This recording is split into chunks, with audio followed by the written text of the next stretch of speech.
At this time, we would like to introduce to you Hugh Keane, our CSW in LC3, who's going to do the land acknowledgement for. We acknowledge that we are hosted on the land of the Mississauga, of the Anishinaabe, the Haudenosaunee Confederacy, and the Wendat. We also recognize the enduring presence of all First Nation Métis and the Inuit peoples. Thank you. Is that clear?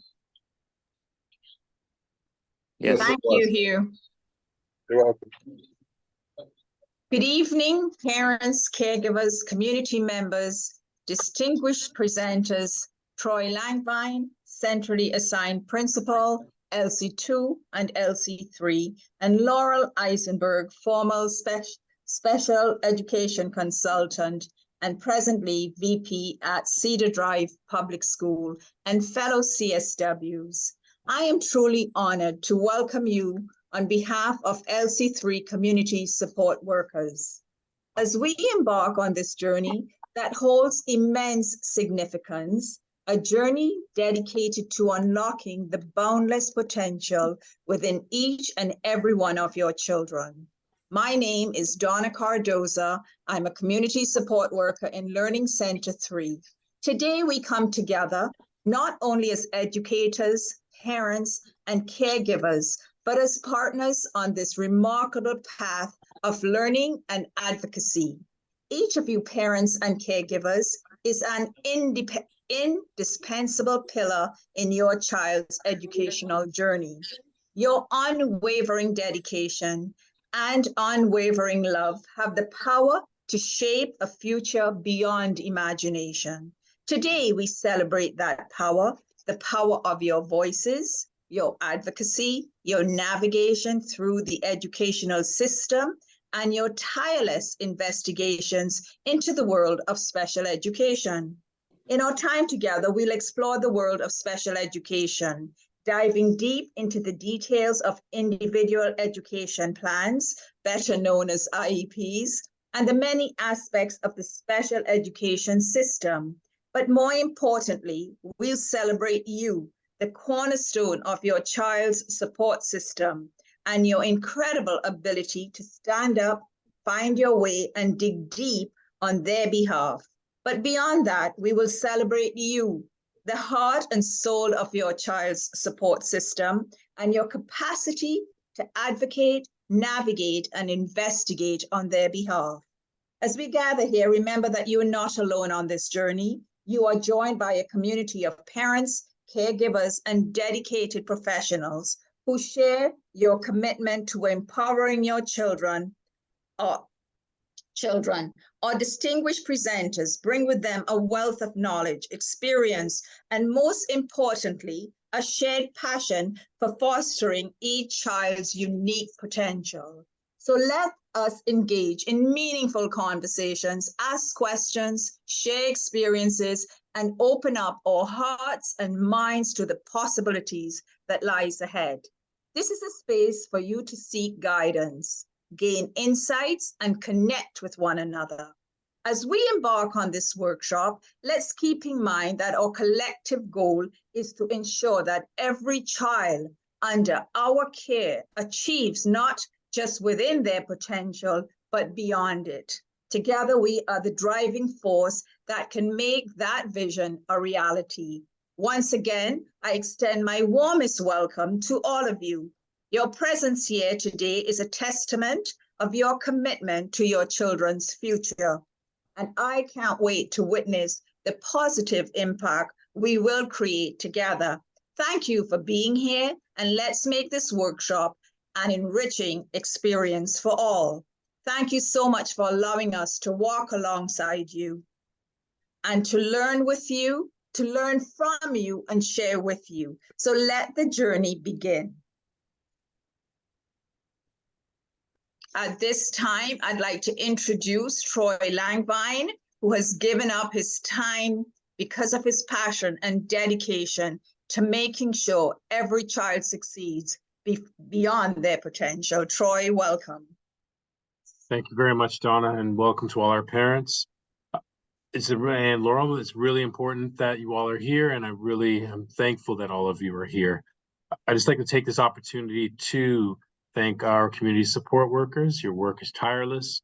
Your work is extremely valuable, and you offer opportunities to many of our parents that a lot of our educators are unable to reach. So you are that voice and that bridge to our education system that is so important. So now that you have that opportunity, can you please, in order, take the opportunity and just introduce yourself briefly and just say your name, your title, and which schools or which area of LC3 or the board that you serve. So we'll start with Donna. Thank you, Troy. It's me again, Donna Cardoza, LC3, proud to be in South Scarborough, St. Margaret's Public School. I serve Galloway, West Hill, Eastview, Joseph Brand, and General Crera. Thank you for being here. Thank you, Donna. I'll move on to Ricardo. Yes, my name is Ricardo Francis. I'm new to LC3. I am still being assigned to my schools, and I'm looking forward to meeting with all of you and working well. This is an excellent opener for me because special education and the IEP is very important and heartfelt for me. So it's a great importance to all of us, and I look forward to connecting with all of you. Thank you. Thank you, Ricardo. And Hugh? Yeah. Hi, my name is Hugh Keane. I'm a community support worker in South Scarborough. I cover schools, John McCrae, H.A. Albert, Walter Perry, Ironview, Tecumseh, and Cedarbrook. Happy to serve all of yous. It is a beautiful relationship that we have in our position, and I look forward to working with all of you parents. That you may reach out to us after this, that we can, if you need any further assistance. Thanks. Thank you. And Ara? Hi, everyone. My name is Ara Vivekanandan, Learning Center 3. Schools that I cover: Nob Hill, Cornell, Cliffside, Robert Service, Glenmorgan, and Gulf Road. And happy to be here. Thank you. Thank you. And Babak?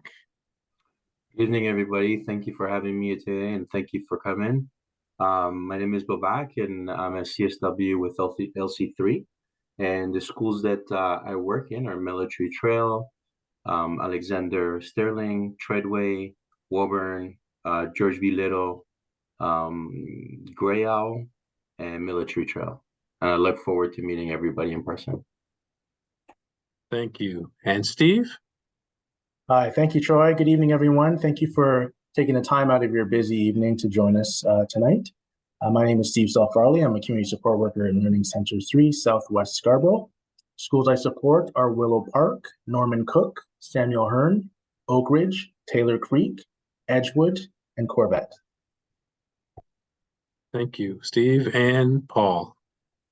Hello, everybody. Thank you again for coming out tonight, sharing your time with us. Thank you, the presenters, Troy, Laurel, community support workers for putting this together, and parents. Thank you again for coming on out. It's an awesome turnout. Schools that I support: Cedar Drive, Bliss Carmen Senior Public School, Donwood Public School, Charles Gordon, Chief Dan Jord, and Lucy Maud. Everybody have a great night, and let's have a great experience. Thank you very much. So we're going to move into our presentations. The goals for tonight is to truly allow parents to have a voice within our system. And I know that sometimes the cultural restraints that we do have keep us from wanting to engage with the system. I know a lot of us were raised with that inherent respect for education, so let's let the educators do the educator's job and I'll stay home and parent. And it's really important in this day and age that all of you understand and know how schools work, that you do have a voice, and your voice is extremely important, because oftentimes your voice isn't heard, or you felt that you're not heard. And the important piece is that communication means sharing.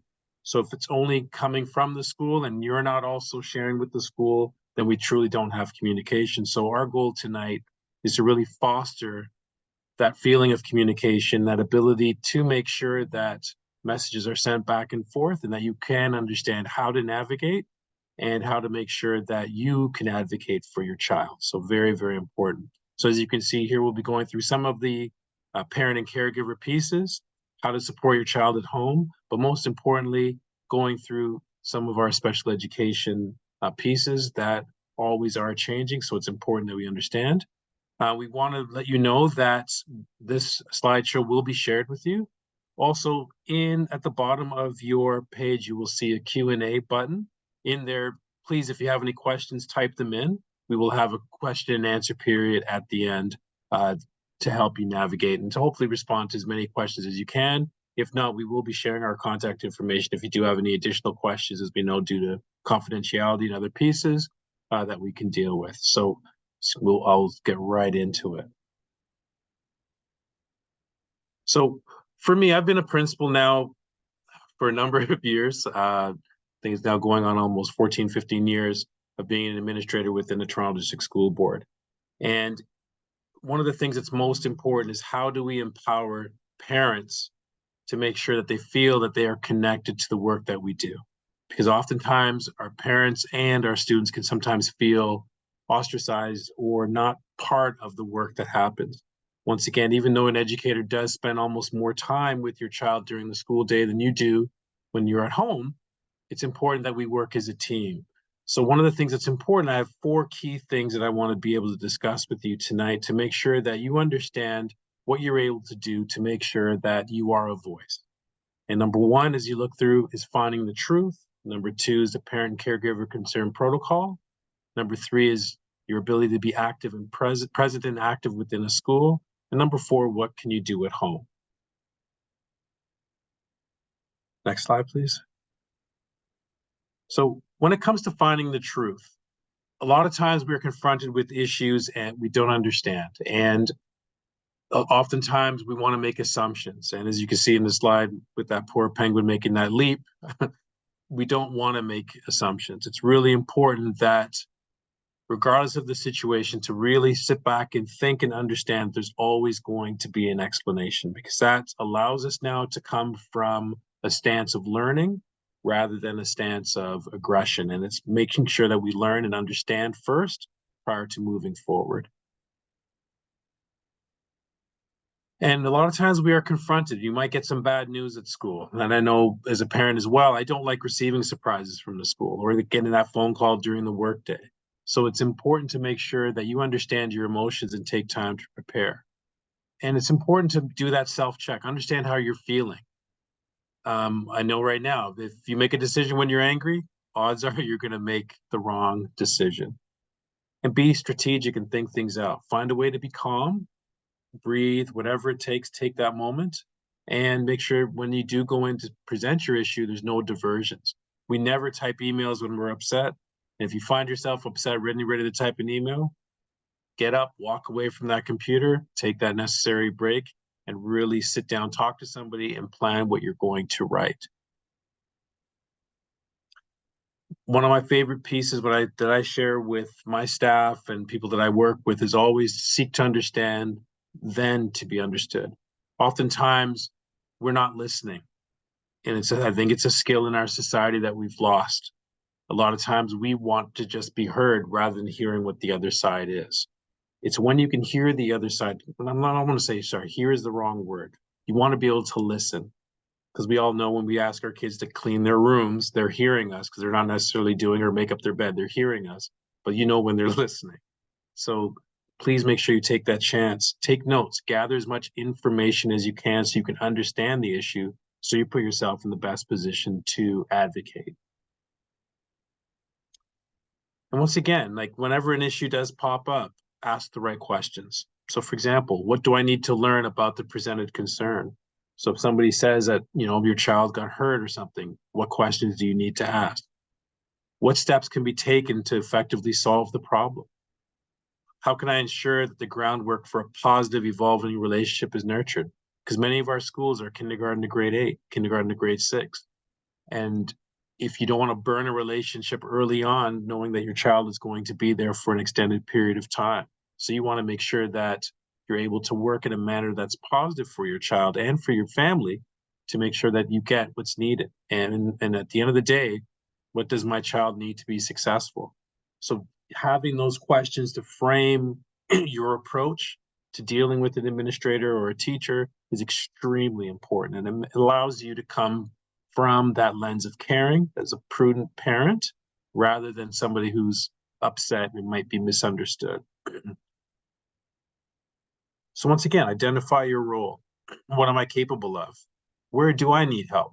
Who can support me? Because there's a lot of resources. Our community support workers are a valuable resource. You might be a teacher. It could be a friend of the family. Just make sure that you're able to access those people. And once again, as I said early on, don't think that you're limited just because I'm new to the country and we're not supposed to go into the school.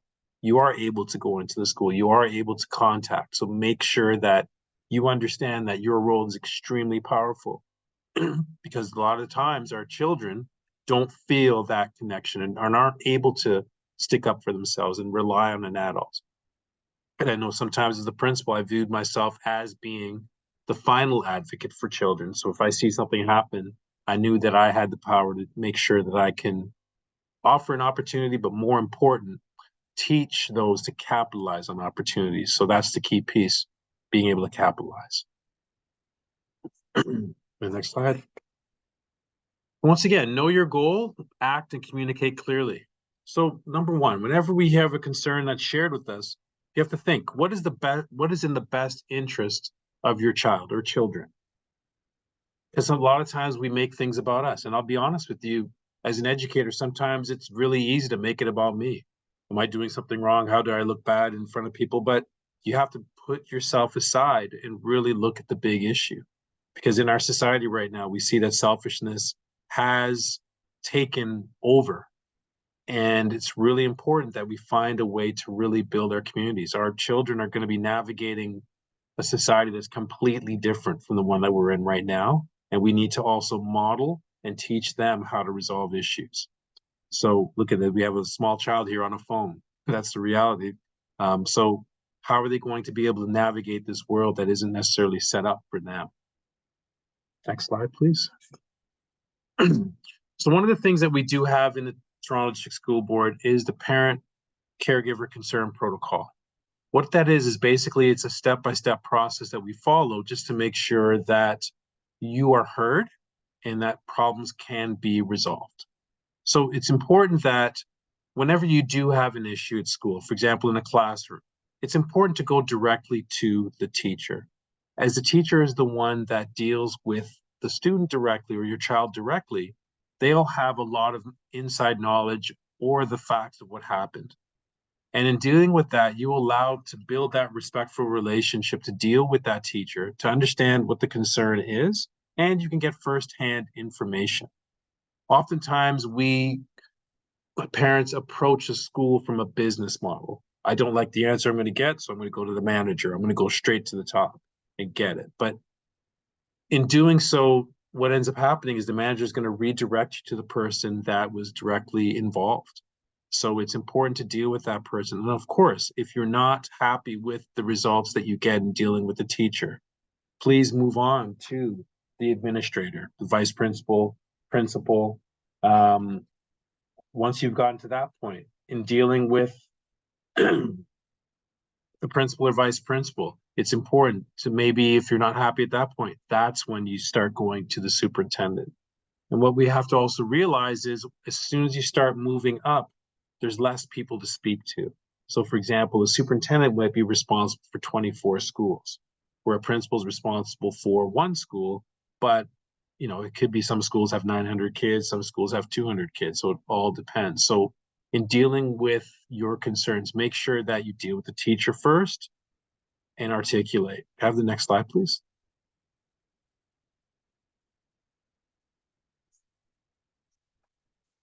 So as I said, with the parent caregiver concern protocol, connect the teacher first, then the administration if needed.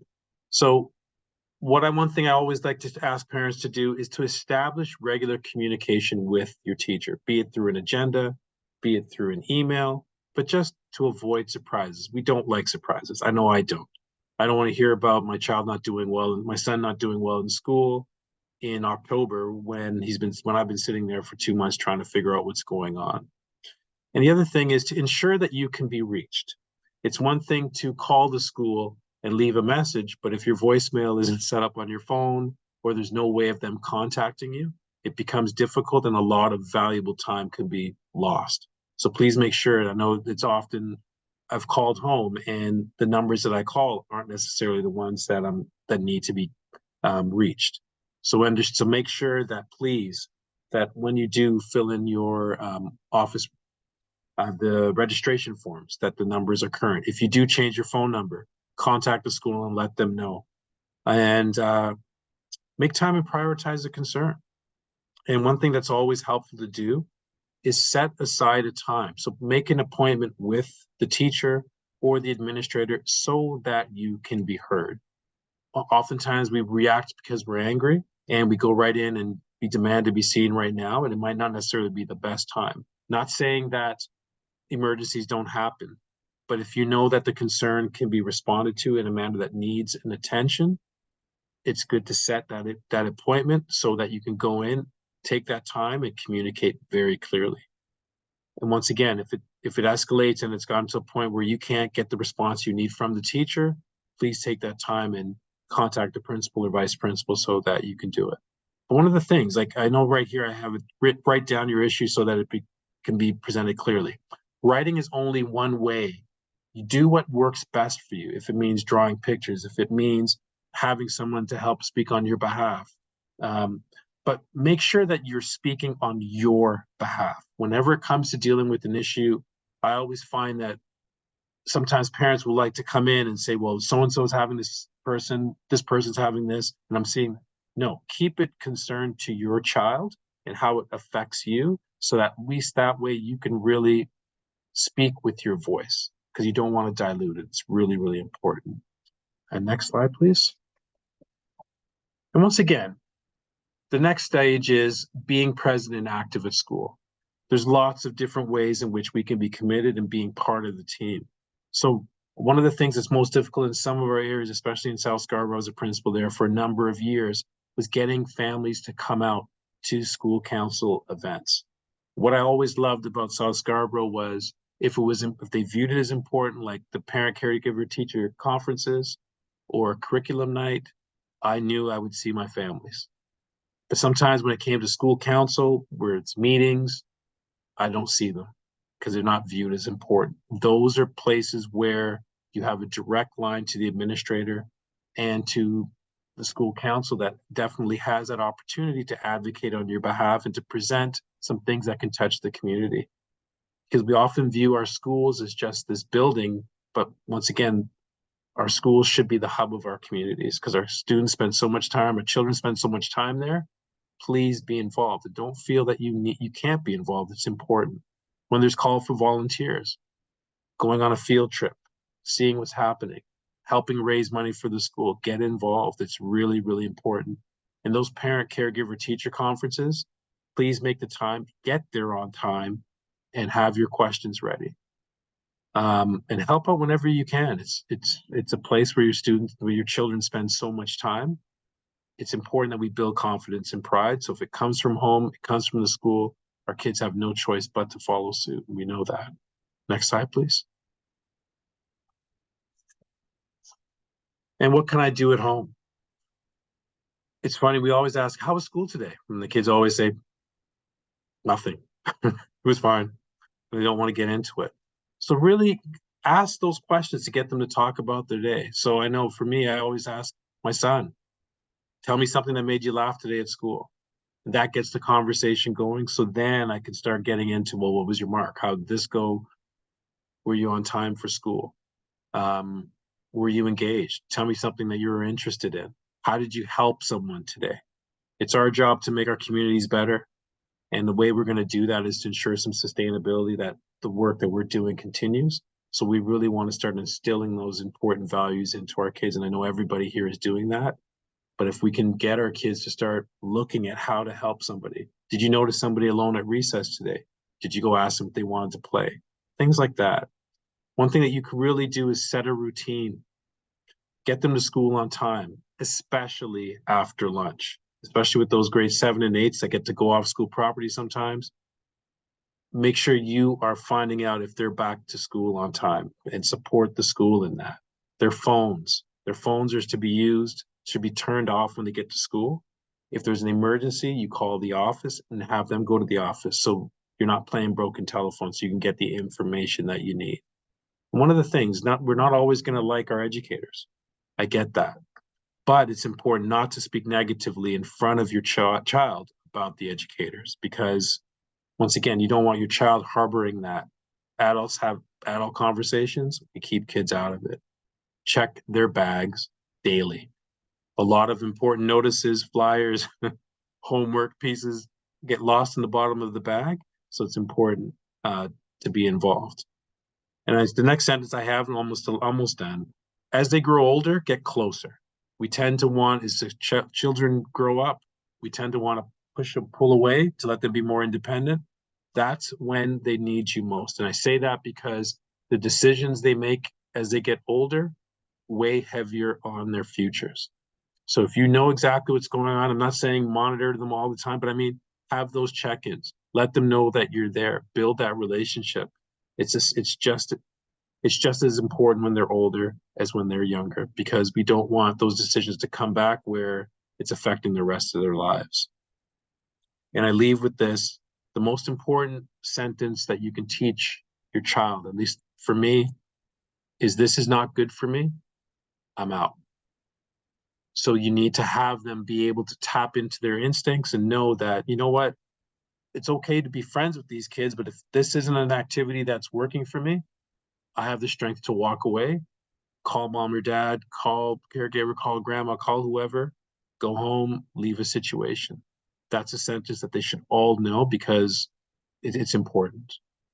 Okay? So thank you for your time. It's really important for me right now to introduce Laurel Eisenberg.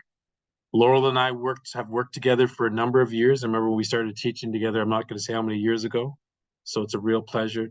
So please pay attention. This is probably the most important part of our presentation tonight. Laurel is a great expert. Laurel, could you? Yeah, thank you, Troy. It's always inspirational to listen to you. I'm just very engaged right now. But thank you all for coming tonight. And I just want to highlight this portion of the presentation is taken from our special education plan. And that's a guide that is updated every year. The current plan is the 2023-2024 plan, and I have it linked in the slide deck. And in addition to that, I've used the special education guide for parents, guardians, and caregivers. And that is also accessible to parents on our TDSB website. Both those documents have all of the information and more that I'm sharing this evening. I'm just going to turn off my video because I have a bit of a lag time and I want to make sure it's not distracting to the information I'm going to share. So I wanted to begin this portion of the presentation by just highlighting and defining some of the terms that you might hear your school teams use. We'll take a closer look at each of the terms in the coming slides, but I wanted to define each and just draw your attention to that document of the Parent's Guide to Special Education. This guide outlines everything that is in the slides again. I've not included everything. It's not going to cover everything in special education, all the processes. And as you know, we often use these terms that can feel alienating. And I just really want to define some of these terms so that they're more familiar to you and you're more comfortable when you hear them. So the first term is tiered approach. We have many ways that we support children in the TDSB beyond the IEP and leading up to the IEP. It's a process. So the tiered approach is one of those terms that we will highlight in the coming slides. Universal design for learning and differentiated instruction. And those terms will be included on the individual learning plan, which I will highlight in the coming slides. In-school support team. You may have heard your school team saying, I'm bringing a child to team. We have different school teams. We have an in-school support team and a school support team. I will also define those in the presentation. And then as you saw on the flyer, I have the individual education plan. And I also wanted to define Identification, Placement, and Review Committee. Sometimes we throw that term out as an IPRC. This presentation will not go through what an IPRC is, but I just wanted to have the definition there for you to see. Next slide.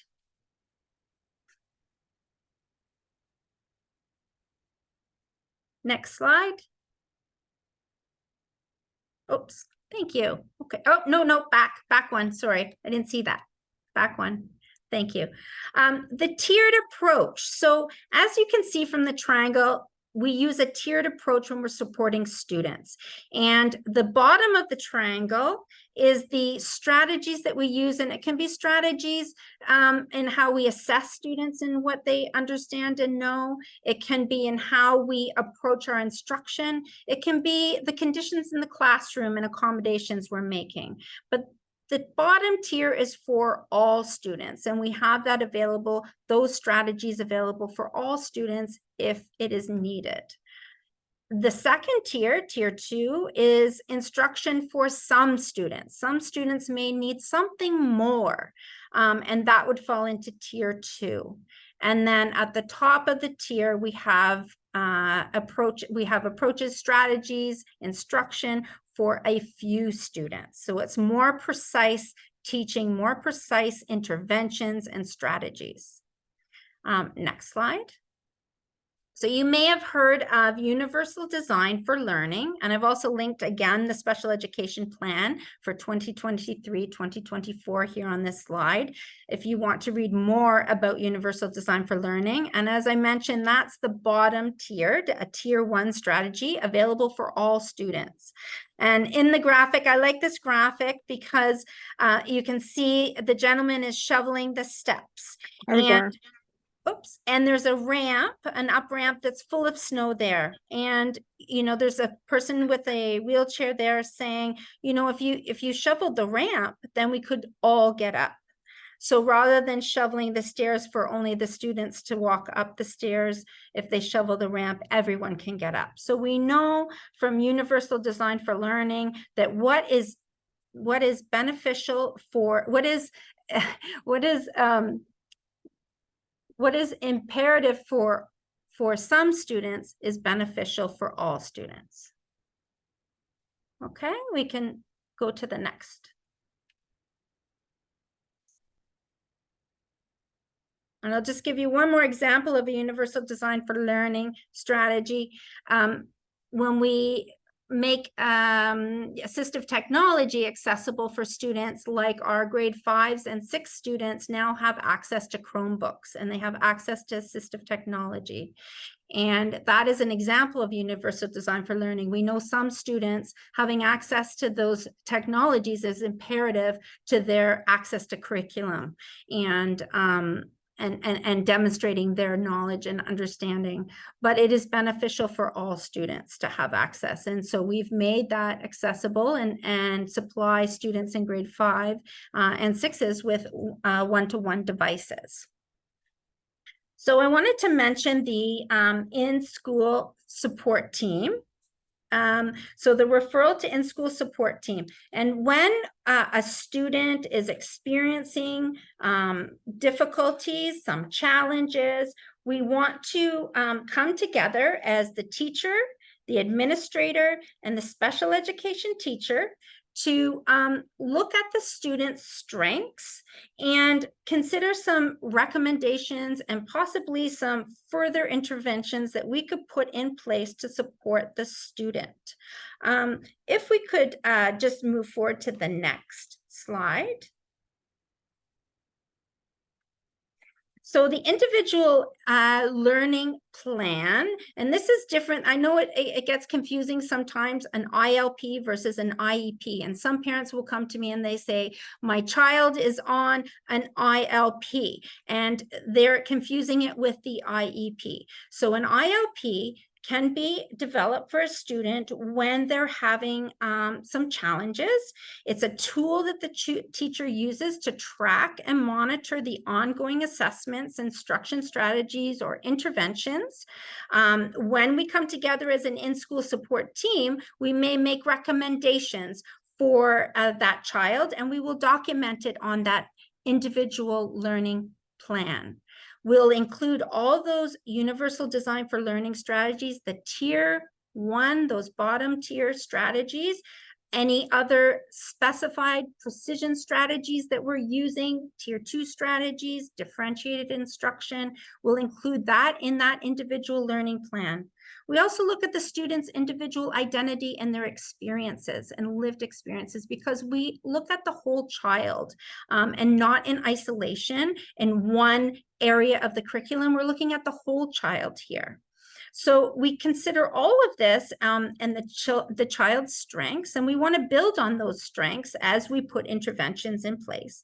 We also want the student's voice involved in this learning plan. So we have a portion of this individual learning plan that includes student voice. And also parent voice is very important, as throughout this presentation, we're highlighting your parent caregiver voice and being involved in this process as we develop this individual learning plan. This is different from an IEP, as it is created each year. It is not carried over. So if a child came to the in-school support team and a teacher developed an individual learning plan for that year, it only exists in that moment in time, and it won't necessarily carry on if it is not needed. If one is needed in the next new school year, we would develop a new ILP, individual learning plan. And this plan might be to support children if they're not reaching their learning potential. It could be through social emotional needs. It could be academic, perhaps some emotional regulation. It could be organizational challenges that they're having, or a particular transition. So it really just gives us as a plan as educators and working together with you as caregivers for that school year, and how we can document any strategies and recommendations moving forward to support your child. Again, it's not a replacement for the IEP, but rather a tool to assist supporting students through tracking and monitoring those strategies that we are recommending. All right, so we could move on.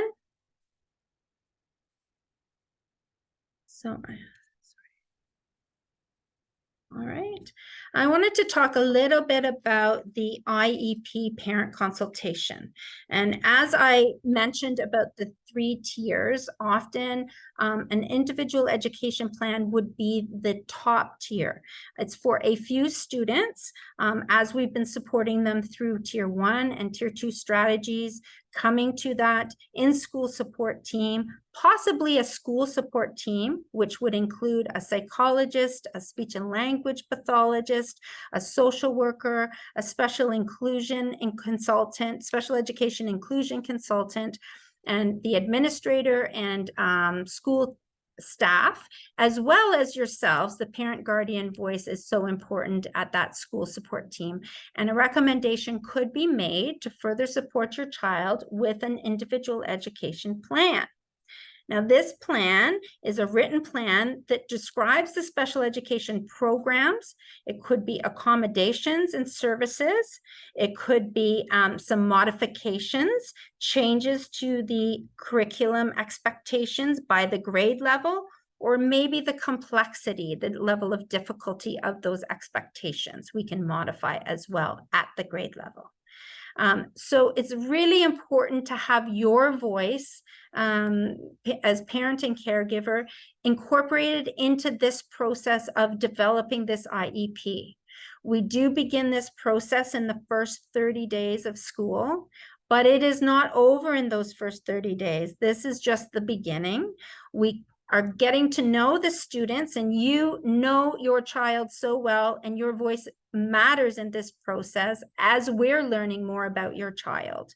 So it's really important that you consider sharing some of that information about areas of strength. What does your child really do well at home?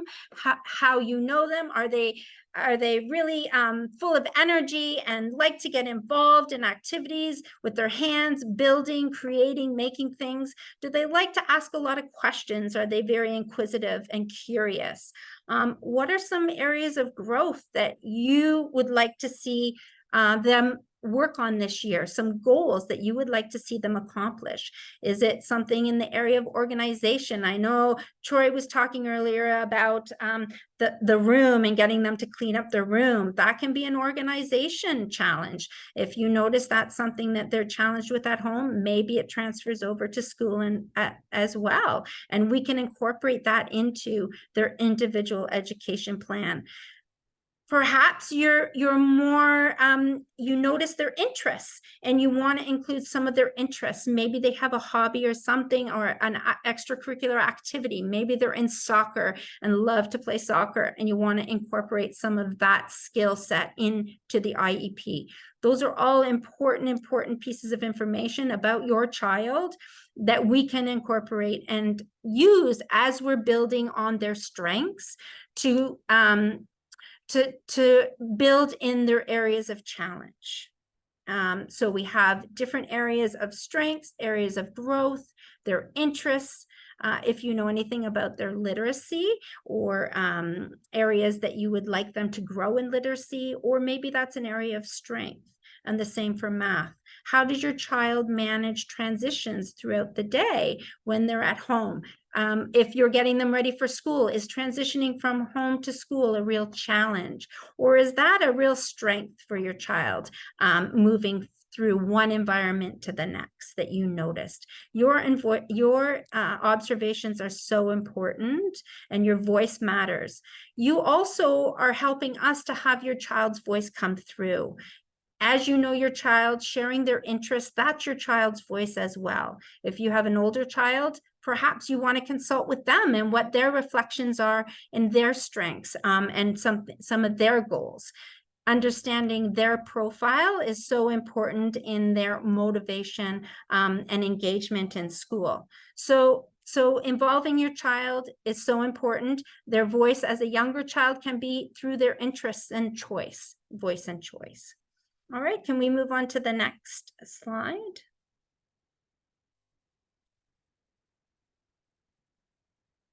Okay, so as I mentioned, an individual education plan is a thorough assessment of your child's strengths and their areas of growth.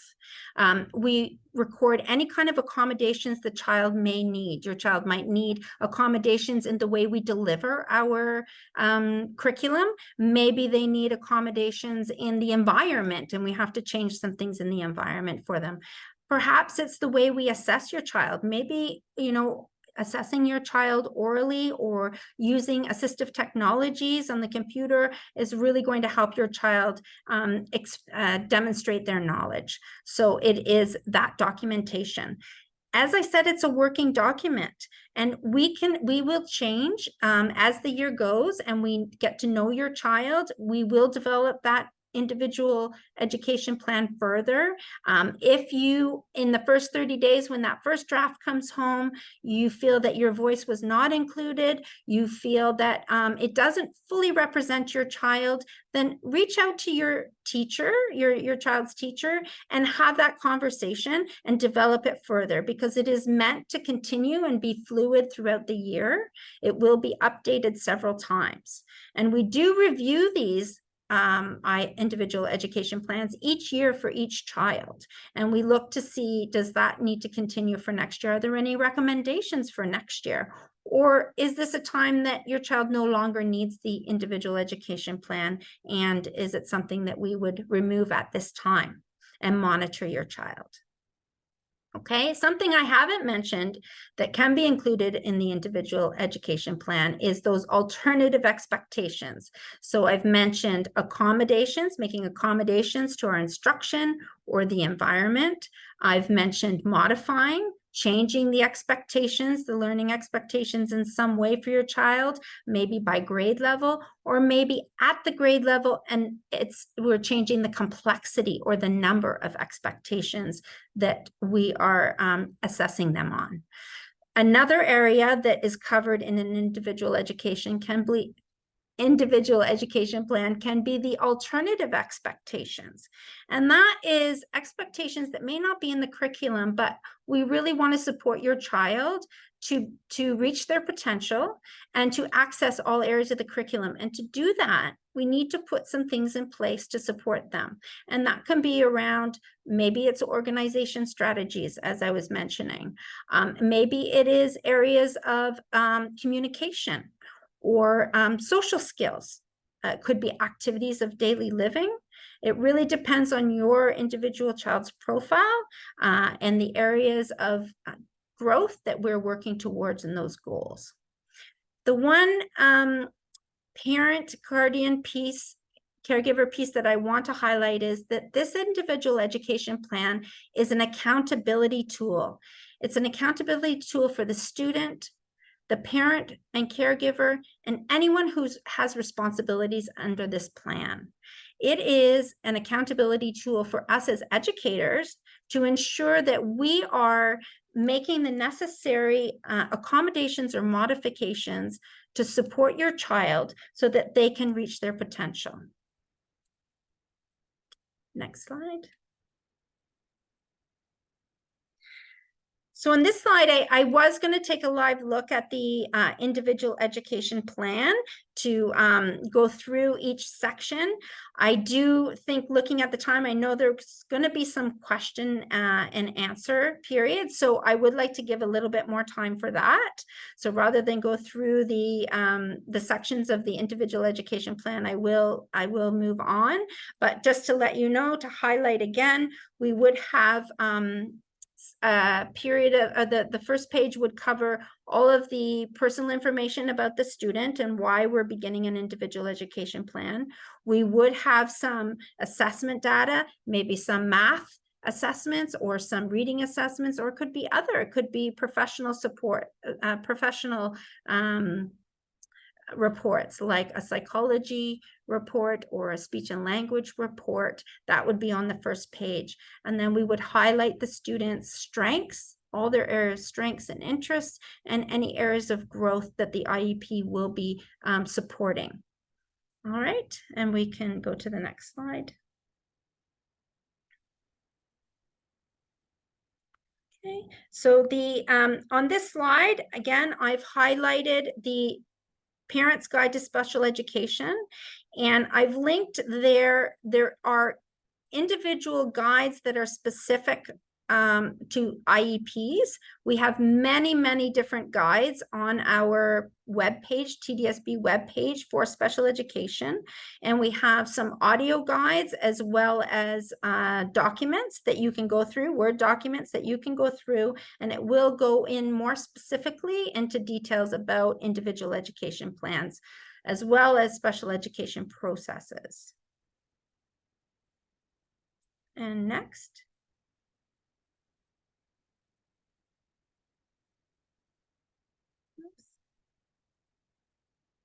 Oops. Okay, so I have highlighted a number of resources here. As I mentioned, we have a lot of guides with audio guides. I have a link to the website, the parents' website. There are some translated versions of these documents as well. So please explore these guides and explore the website to answer some further questions that you may have if you want to go into depth. And next slide.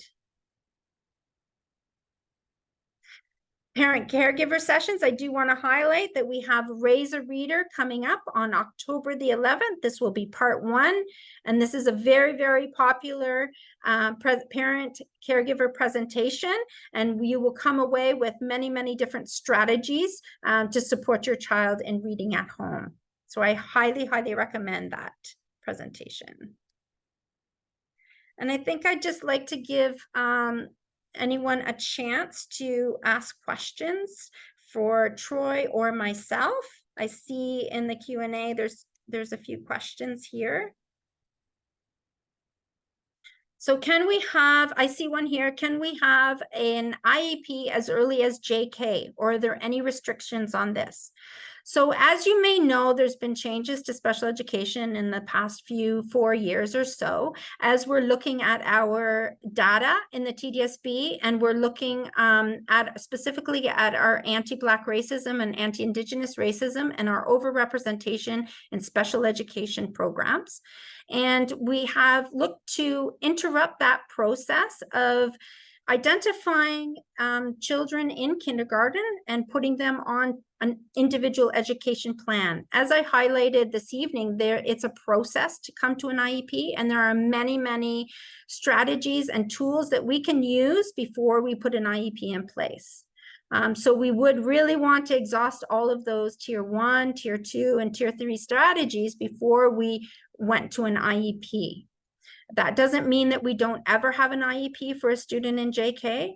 There are circumstances where it is appropriate, and we have had students in JK on an IEP, so it is possible. There's a process for that, and we do go through our superintendent before we would begin an IEP for a student in junior kindergarten. But we can also support students with our individual learning plan, as I highlighted earlier. That would come before we would consider an individual education plan. Okay, I'm just going to scroll Another down. thing to add to that as well is parents, a lot of times you do may have concerns about your child. So one of the things that we recommend is making sure you go to the doctor, get a pediatric assessment done, so we can get a sense, because sometimes it could be something that where they can't hear properly. There might be a blockage.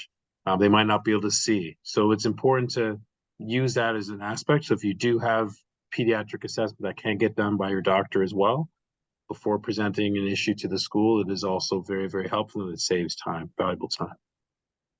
And just to piggyback onto that, Troy, as well, I know it's really challenging sometimes to have access to family doctors right now. There are waiting lists, but know that through our TDSB schools, we do have access to something called a pediatric clinic.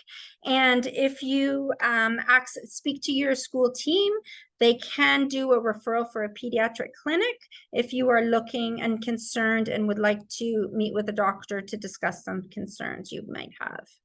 So your school team can support you with that too.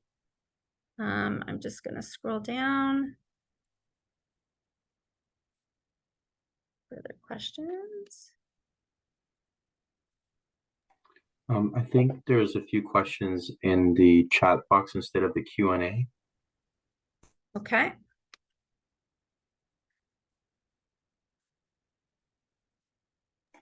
I think one of the questions I was referring to is how early or what ages and classes this would apply to. So we support children with a tiered approach with those tiers of strategies right from kindergarten. When they enter, we're always looking at how we can support children in different spaces with different strategies. So that begins as they enter school. An individual education plan, it's a process. As I kind of shared, it's a process. So we may come to that later on. There isn't a set age. We do try to delay putting a child on an individual education plan and exhaust all of those other strategies.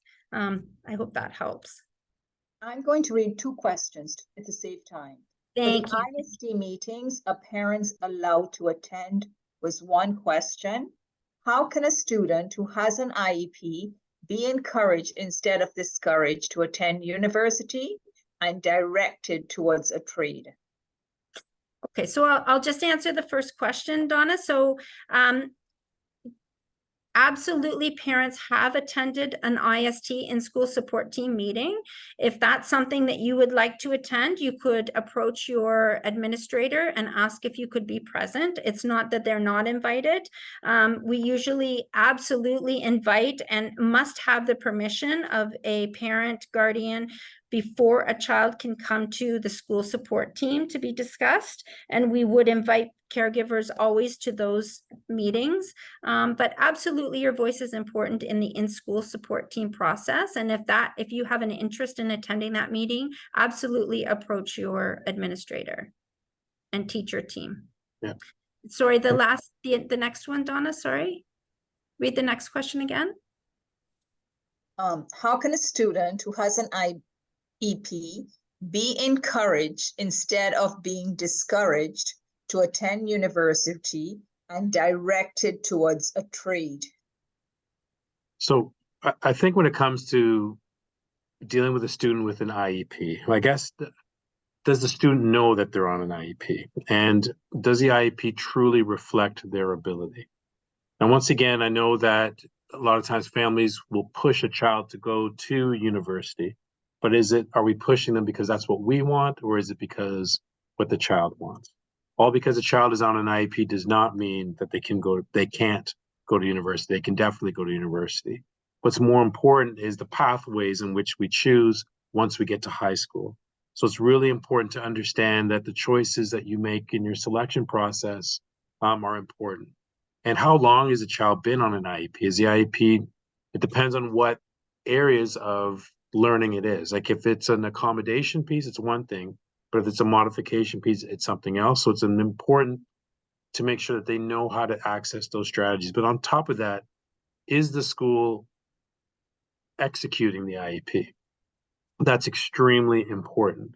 And I think once we get to grade 9, grade 8, grade 7, grade 8, going into grade 9, we have a lot of reviews in getting ready to go to high school to make sure that the supports were in place. But ideally, has the IEP changed? One thing I like to always tell parents is check the copy that you got last year versus the copy you're getting this year. Were there any fundamental changes? Did you see an increase? Because once again, sometimes when they're written, they don't necessarily reflect the child. And if you see that there's an improvement, what kind of things have been, what's been done during the year to make sure that that document is evolving? Because as we know, children grow at different rates and learn at different rates.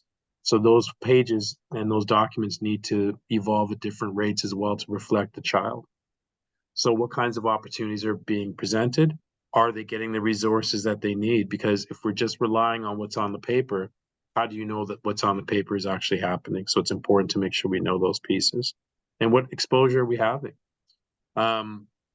With a child, making sure that when you do go into the schools, make sure that you are advocating and making sure that there's certain things in place. But teach, as a child gets older, they need to be able to advocate for themselves as well and understand how they learn. So if they get into a class where their accommodations or modifications are not being met, they need to make sure that it's being said so the teachers, so the educators understand in the room that this is what's happening. Laurel, correct me if I'm wrong. An IEP is not a destination where you stay on it. It's a fluid document that can be changed weekly, monthly as the child improves. And we're reviewing those every year, Donna, to look to see when a student needs to be removed from the IEP. But an IEP can help the child to understand their learning profile, their interests, their strengths. And I think that transition planning to post-secondary is really, really important in having the child's voice in that and their voice and choice in that transition planning. So I think careful transition planning. An IEP does not necessarily mean there's a certain destination following high school. Absolutely not. And there are many, many pathways for children, all pathways with children that have IEPs. Laura, I just wanted for clarification, in terms of the IEP is a fluent document, but the changes happen when in the school year? So there are formal times in the school year that the IEP is updated. So we begin our first draft now in the first 30 days. It will go home on October 17th. And the parent consultation process is right now where parents will get a parent consultation sent home to them, and they'll have their voice and input put into it. That will be the first draft that comes home. We will then be learning more about the child over the course of the first term, right? And so then following the first term, the IEP will go home with that report card, and term 2 expectations will be put on the IEP. So that's another formal time when the first report card goes home that the IEP will be having the term 2 expectations on it. Okay, that will be another formal time, but we can make changes throughout the year. It's not only during those periods that the IEP changes, but those are the 2 formal times where we make the big updates to the IEP. And Laura, sorry, go ahead. Sorry, Ricardo. just one more question. When the changes are made to the IEP, were our parents informed of those changes? Yes, anytime we make any changes to an IEP, it would be sent home and parents would be informed and updated regarding those changes. Thank you. Thank you. I think There's it's another question, Laurel. I have just a quick question. Does that IEP now follow them from grade 8 to grade 9? So we review the IEPs at the end of each year and we make recommendations. It's called the June review. And you may see that at the last IEP that goes home with the child's report card, you may see at the bottom it says June review. And at that review, we're going to make some recommendations. It may be to continue on with the IEP in the next year.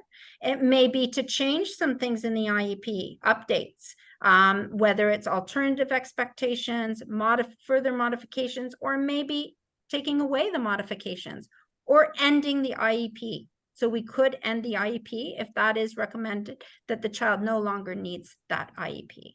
So it's independent. It's dependent on the child. It's individual, Paul. So it really depends on that situation in the child. Thank you. Okay. I think there's a new message. Yeah. I've heard that there are no longer any college level courses in grade 9 and 10. So I find it concerning as I have 2 children with reading disabilities. So I hear you and I understand your concern. As a parent myself, I have 5 children and I understand the change to academic pathways for students. I want to share that I really believe in having high expectations of all children. And I really think that we need to support all of our children to access that curriculum, whether it's making modifications in courses in high school, but supporting them to be successful and still having those high expectations, because we want all our children to have access to all pathways. There's a question in the chat. Is IEP primary school JK to grade 6? I believe the question is. So a child could potentially be on an IEP in kindergarten. That is possible. That has happened. We are really trying not to and looking at other ways to support children in kindergarten.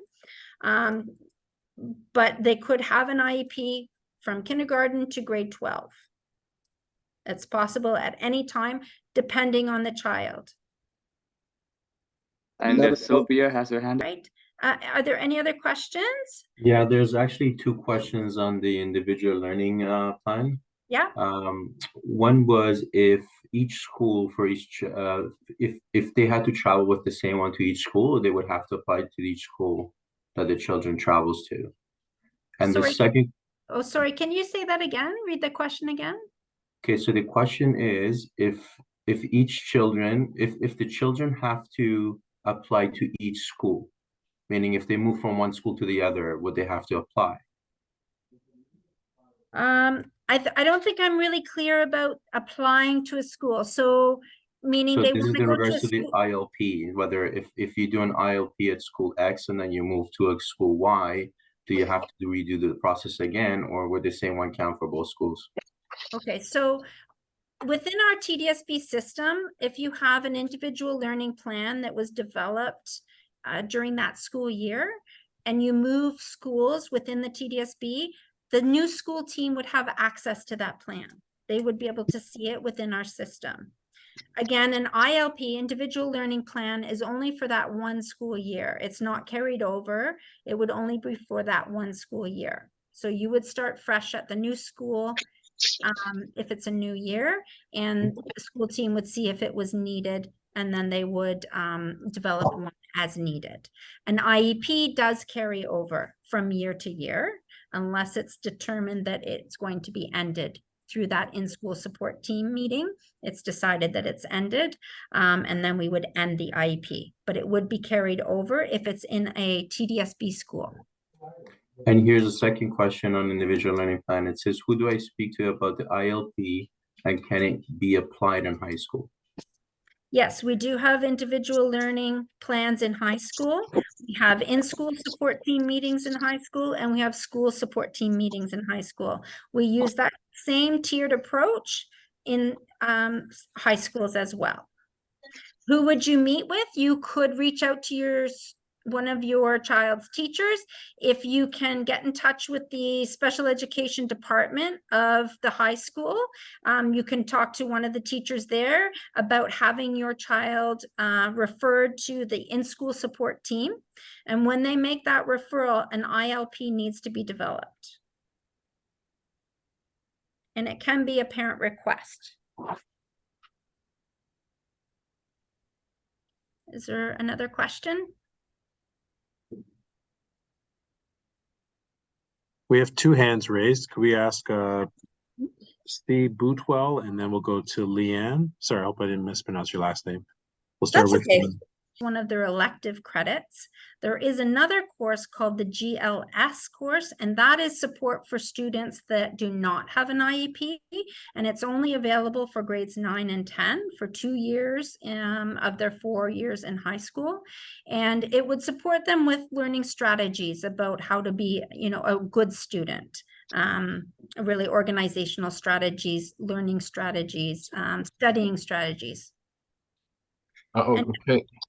Go ahead. Leanne and then Stephanie both have questions. Go ahead, Leanne. My biggest question is, because I have 3 children, all 3 of them, 2 are in high school, 1's in elementary, about to go to high school next year.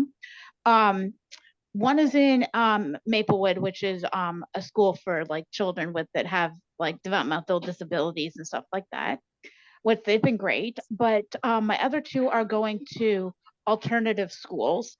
Now, how do I know who to speak to in regards to like IEPs or ILPs? Because there really is no like special education team or nothing like that. So I don't know who at that point do I speak to. Maplewood should have a teacher and team connected to the IEP. There would always be, when the parent consultation comes home, there should be an IEP development team that's attached to that IEP of whoever's developing it. So whether it's teachers that connect with your students throughout the day, or a special education teacher that is assigned to your child's IEP, there should be someone. And if you're having trouble identifying who that is, like Troy said, you could reach out to the school administration or whatever department is connected to your child's learning. Okay, because it's for the school that I'm trying to figure out who to contact is. They keep changing their name. It used to be called Southeast Year-Round Alternative School, or also known as SARAC. Yeah. So even the alternative schools do have special education teachers that are attached to them. They may not be on site there every day, but they do share many sites. So there should be someone attached to it. If you call the school, if you have a number or contact for the school, you can call the school and ask for a name of somebody that you can speak to about your child's IEP. Okay, that helps, because I know it's like she's struggling so bad. It's like, I'm just trying to help her the best I can. And then I have my grade 8, which is at Eastview, and Eastview has been amazing with trying to help support her and whatnot. And they just finished doing the online blueprint thing today. Yeah, so I'm here trying to think of, okay, when you go to the alternative school next year, what are we, and how do we help her? So this has been very informative, and I thank you guys so much for doing this tonight. Oh, thank you. Okay, thank you. Go ahead, Stephanie. Yeah, but it's in the bag. On the floor. Hi there. Thank you for sharing all that information. It's very helpful. So I just wanted to ask, my son has autism. He has an official autism diagnosis. And so he's actually not performing at grade level, the reviews that he's had from last year in certain subjects, and he's not keeping up with the coursework. So I was wondering if it's possible to request exemptions in things like French, because he's having trouble just managing what he has. So Stephanie, there is a process when you're requesting something like that. And even though it's not something that we come to quickly, we like to exhaust, like I said, those tiers. It's not something that is absolutely not ever happens. But if you could reach out to me personally, I'm just going to put my contact in the chat and reach out to me personally, and I can help you navigate this. Okay, thank you so much. And for French, for example, it's one of the only mandated time subjects that has a time attached to it. Which depending on the grade, it's really important to make sure that it's done in writing and that you work with the school to make sure that that happens. So you want to make sure you articulate other reasons why prior to establishing it, because it has some legal ramifications moving forward, depending if he's elementary or secondary. If they're elementary, He's especially. grade 4. Yeah, so for grade 4, that's when they start French. If it's FSL, because it's one of the compulsory credits, especially in secondary, and because there's a time allocation of 200 minutes in a 5-day cycle for French. It's important that if they are exempted, that you put that in writing. But then the other piece is now the school working out what will happen during that 200 minutes of instruction. What will he do with that time? So it's important to make sure that that's why it's so complicated, and making sure that aspect happens. Okay, thank you. No problem. I just see a question here. I'm just going to answer because I see it where I put in my contact information in the chat. Can you further explain a school support team meeting? Is this SST a meeting with resource people such as speech and language pathologist, social worker? Yes. So that team meets monthly, and we review students throughout the year. We may make a recommendation of an IEP at that meeting, but an IEP, a decision to put an IEP in place is a school-based decision. So it doesn't have to come to an SST meeting. It can be decided at an IST meeting. I hope that answers that question. I've got a question from Carol Lee. What do you do if you have an IEP and it isn't being followed? So so definitely I would ask for a meeting with the school team. You can meet with the teacher and the special education teacher attached to that IEP first. I would start there. Troy outlined the parent protocol, so absolutely start with that team. The names of the developers of the IEP will be on page 4 of that IEP, so you can look at the names and you can contact them, reach them, ask for a meeting. And then if you're still not happy, I would reach out to the administrator as well and ask for a meeting with the administrator of the school. I agree. I have another question in regards to if I have a child with special needs, ASD, and JK, and I'm expecting them to be on an IEP, there's something that should be done to trigger the IEP, or there's something the teachers or someone else initiates? JK? Oh, sorry. Go ahead, Laura. Yeah, no, I was just going to say, so we do have something called the K1 IEP strategy, kindergarten grade 1 IEP strategy. And we really are looking at so many ways that we can support children in kindergarten in different ways other than beginning their IEP so soon. It doesn't mean that we won't. It doesn't mean that they won't have an IEP, but we can still support your child without that IEP in place in kindergarten. The kindergarten curriculum is so open-ended and inquiry-based and meeting students where they're at that we find it's really challenging to put an IEP in place at that time. And it's so early. Children are developing and learning and growing at such different rates at that time. We really want to get to know them as learners and give them that time. We can support them with an individual learning plan. So if a parent brings forward a concern and you would like your child to come to the in-school support team and the school support team, you can make that request, and they could develop an individual learning plan, and that could support your child. It's a plan for your child for that year, what supports, resources we're putting in place, so you could access that support that way. And it's also important as well, like in that summer before they start school, to take advantage of that time. Like if you know that you're going to be, I'm not sure, maybe you haven't registered yet. If you're going to be registering your child and you know that there is an identified need, as early as you can before they start, it's good to let the school admin know so that they can plan. Because sometimes it could be making sure they're in a class where they put additional support in. It could be also getting a chance for you to meet with the teacher prior to, so they can do a tour of the school, things like that, just to really help that transition happen. So it's really important to make sure that there is that clear communication in advance. And sometimes what happens is on the first day of school, that's when we're all of a sudden we're seeing, whoa, what's going on here? And if we knew in advance, it could really help in how we shape the classes to make sure that they best serve the needs of your child. But once again, if a student has ASD, it doesn't mean that all students with ASD are the same. We know that's for sure not a fact. They're all unique. So being able to structure a time to have that meeting so that your needs can be met and the child's, more importantly, the child's needs can be met is extremely important. There's a question here that says, is my microphone on? Yes. I feel like right now my son's largest barrier to learning is his teacher's negativity in class and constant comparisons between students. How can I deal with this? He is in primary F1, grade 5. Troy, I'll let you take that one. I would definitely, once again, if the child is feeling that they're being compared to other children, that is completely inappropriate. I would strongly recommend at this point that you set a meeting with the teacher and just voice your concerns. But as I said in my presentation, it's not about being angry, it's making sure that your point is heard.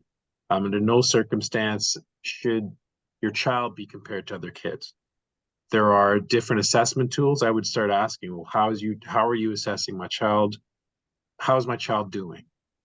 And as soon as they answer that question, how do you know? Those are two important questions, because if it's about improvement, you need to have a base level established so that there's a set plan. So the negativity, regardless of what how they're feeling is, they have a job to do. Your child is entitled to an education and they need to feel that they're part of that classroom. If they feel that they're not part of that classroom and constantly being ostracized, that's an issue.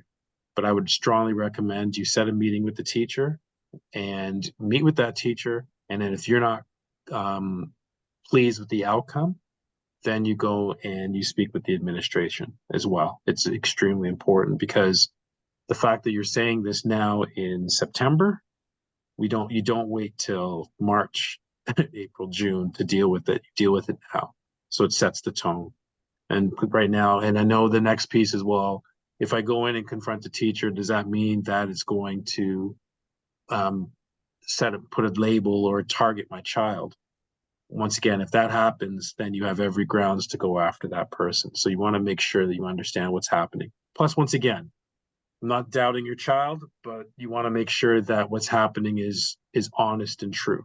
So once again, go back and find the truth, ask those questions, but you have to hear the other side of the story before you come to a conclusion. Don't make any assumptions first. So make sure you understand exactly what's happening, but definitely have a meeting with the teacher. And after that, make sure that there's that consistent communication so you know how your child is doing. Okay. I just want to point out we've got just 3 minutes left. Sure. We've got 2 questions that we have to address, one from Samravit, and I've got one online from Mary Marianelle. And so my son is already an IEP. He has one since SK. What is the channel to request help from an SLP and an OT? My son is, yeah. Okay, so what I would recommend, absolutely reaching out to the school team and making a request to have a school support team meeting and seeing if they can accommodate you to hear your concerns to see if a referral could be generated. Knowing that within our board, you know, our speech and language pathologists are shared amongst many schools. Our psychologist was able to do 5 referrals last year. In some schools, they could do a few more, but just knowing that, you know, those resources are finite, but that absolutely they can hear your concerns and possibly give some recommendations. Perfect. Thank you. Sam Ravi, go ahead. Is she still there? Sam Ravi? Yes, I'm here. Thank you for the beautiful presentation that you did today. The thing is, I have a daughter who has a delay. She's almost 4. She's in junior kindergarten now. There are so many things that she did that makes us to conclude that she's not an autistic, but she's delayed in speech. She can sing so many songs, but she cannot express. She's not in a communicative stage now. She knows it's stuck in her mouth. Just she cannot take it out. And I don't think the teacher has been handling her properly. Okay. I mean, whenever she started complaining on the second day that she didn't sit on the circles and things like that. She's been complaining from the second day. And then when we told her that it has been only been few days, and the thing is, she didn't even go to KG. This is the first time she's going to school. She's combining with kids. Okay. Yeah. Oh, sorry, Mom. Go ahead. Yeah, and the thing is, whenever she tries to give us some comments, we told her that she just need to give her some more extra support, and then through time she would integrate with the people, with the students, with the class, and then she got funded, and now she's not even taking care of her. Okay, Mom. So whenever we ask her, she said, okay, whenever we want to ask her how she's doing, if there is any improvement or something, what she says is, okay, we'll talk to you on the interview date. I'm not going to say anything. There are a lot of things that needs to be talked. She's just blocking us. Yeah, I hear your frustration, Mom, and I'm just wondering if you want to reach out to me personally. I put my contact information in the chat, and I can help support you to navigate that conversation. Yes, please. I would love to. Okay, sure. But once again, follow that parent concern protocol. If you're not getting the meeting with the teacher's not listening, you send it out. But if not, you go right to the principal and have that discussion. Yes, there is a meet the teacher evening. So I'm planning to go tomorrow. The thing is, I was not aware that there is the assistance can be provided by the school. I was waiting for the pediatrician to write me the recommendation letter or the referral letter. Yeah. But the pediatrician also said that since it has been her first time to go into children, let's give her some time, and then afterwards we will just by monitoring her progress, then we can decide which step to go. But for that reason, I didn't. Yeah, but one thing that's really important is that you said you're waiting until tomorrow. There's no time to wait. And what I would recommend, because on curriculum night, it's a busy night. All the parents are there, everybody's there. You're not necessarily going to get the information that you want or the time that you want. And you don't want, and it's also a confidential matter. So I would recommend that you send an email or give a call to the school to set up an appointment so you get the time that you deserve, so that you can have a conversation. And if it doesn't work out and you don't get the results that you want, you take the next step and you speak with the principal. It's really important that you do that, so that you advocate. And then in that time, when those pieces come, when the pediatric assessment comes in, and there's other steps you can take as well. But definitely, but also contact Laurel as well for some additional advice. And I'm available as well. I believe Okay. we have one. Is an IPRC meeting needed for an IEP to take place? No. Not in the Toronto District School Board. Some other boards follow that process, but in the Toronto District School Board, you do not need an IPRC to have an IEP, individual education plan. That can be decided at an IST, in-school support team meeting between the administrator and the teacher. That decision can be made.